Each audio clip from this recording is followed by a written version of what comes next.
Hello there. Today we're going to do a real quick, simple video on how to cut in a hinge on a box.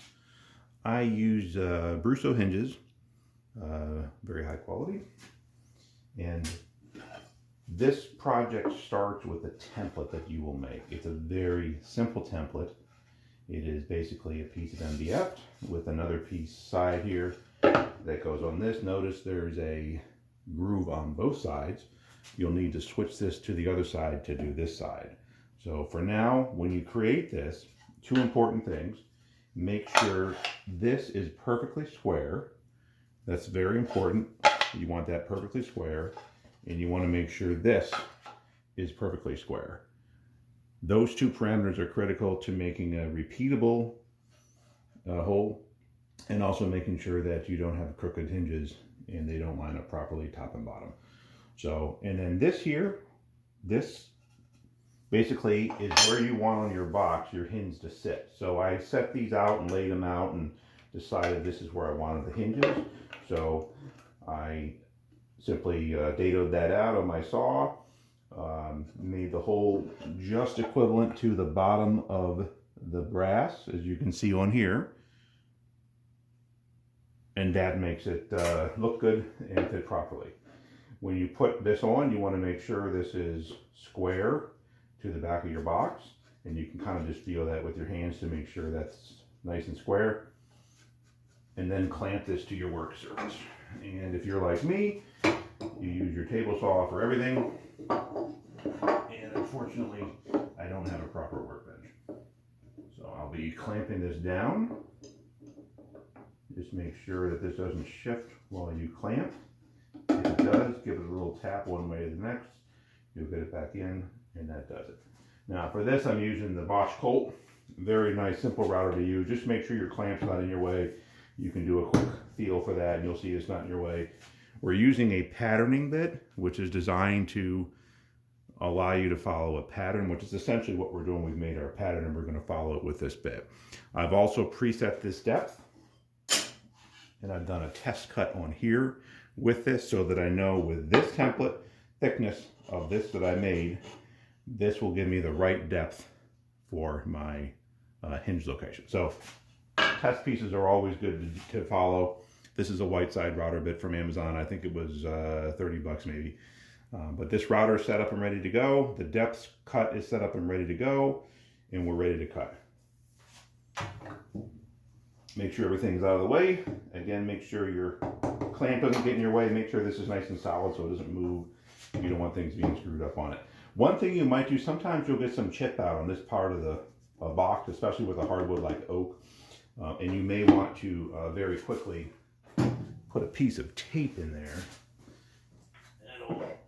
That'll kind of help you with your chip out. Just do that real quick. It doesn't hurt. We just want to have something in here to, and it's just this one side. If you get any chip out, it's just going to be right there on that side. So hopefully we won't. If we do, we'll deal with that later. So, all right, you ready?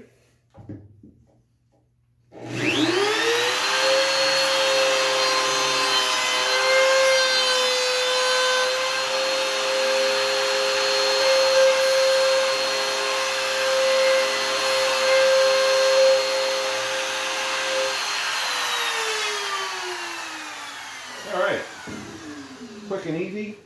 Our depth is done, and you can very quickly look at your bit, your hinge, and see that your depth is perfect, which is exactly what you want. You're going to be left with these little corners because it's a round bit and it's a square hole. So a little bit of work, extra work when you're done with a chisel. We'll clean that up nicely. Just make sure you're flat and flush. Leave your template on until you're done with this. You don't want to have to reline this up. It's already in the right place.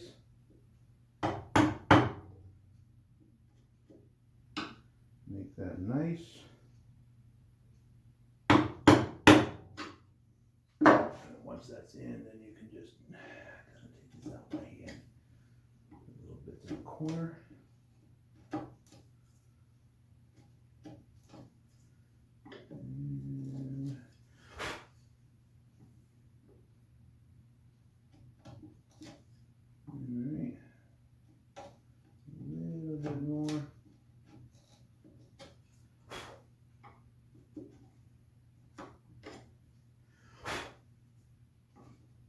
All right, there's about there. All right, and you can clean this up a little more later if you need to.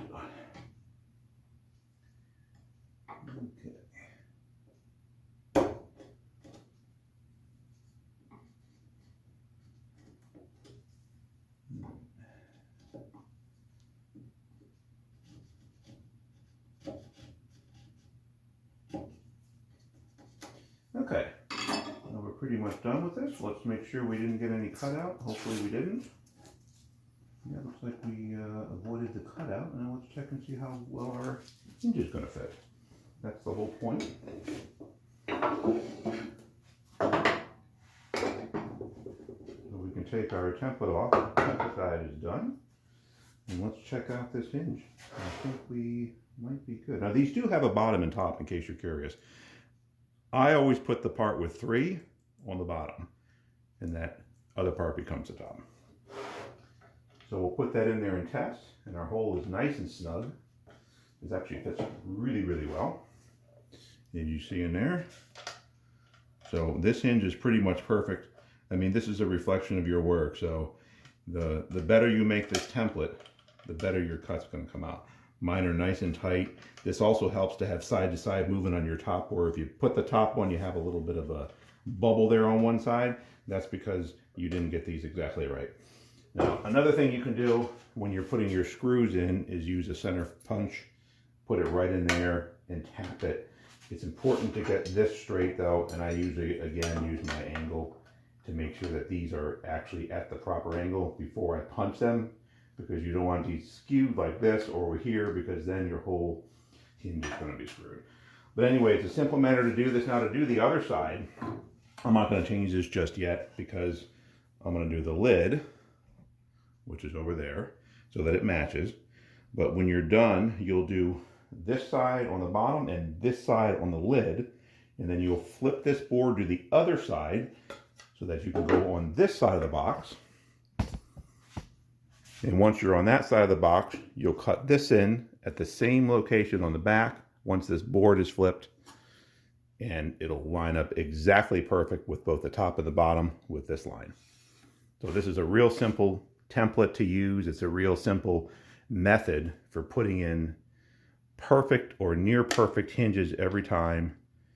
It's repeatable, and all you may want to do is have this slot here moved around depending on where on your box it looks appropriate to have your hinges.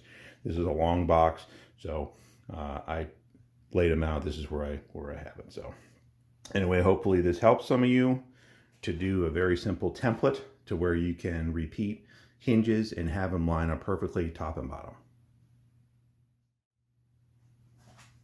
So here's our box top. Let's go ahead and cut that. Don't forget to put your tear out control.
Okay, moment of truth.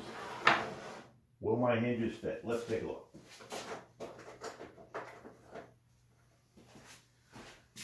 Both are done, both are cut in. Let's put them on and see what we get. That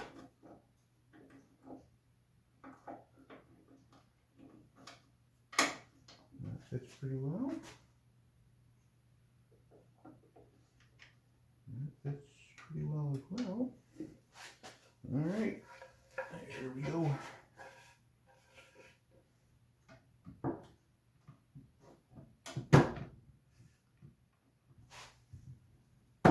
right, we're both in. There's a nice tight fit. And we're lined up there. We're lined up very well front and back. Nice smooth transition. Front and back.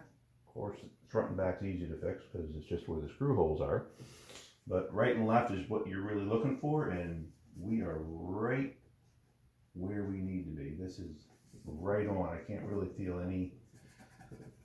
This is a smooth transition between all that. So I think we nailed it. Anyway, simple project for that. You can feel confident putting your hinges in, that they will both go in and be predictable and in the right location. And then from the front and from the sides, you should have a nice even fit. This is particularly true if you're sleeving your boxes or putting some sort of a closure lip in them. You really want that to be perfect so you get that nice humidor swoosh when you close your boxes. So anyway, I hope this was an instructional video for everyone. Good luck in your woodworking.